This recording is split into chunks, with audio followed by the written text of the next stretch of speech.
You ask Tiger to solve. This deals with linear equations with one unknown. The final result is x equals 3. Let's solve it step by step. Simplify the expression. Expand the parentheses. Multiply the coefficients. Simplify the arithmetic.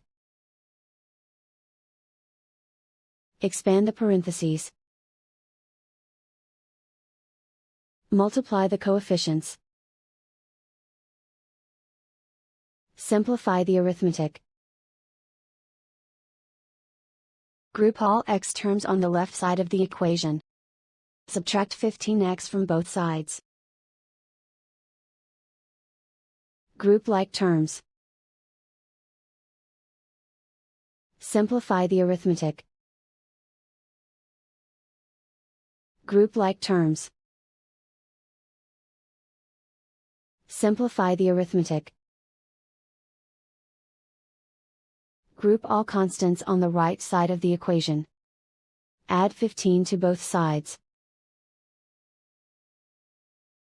Simplify the arithmetic.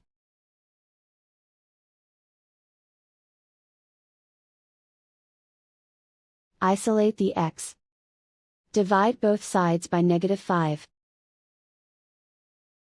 Cancel out the negatives. Simplify the fraction. Cancel out the negatives. Find the greatest common factor of the numerator and denominator. Factor out and cancel the greatest common factor. And so the final result is x equals 3.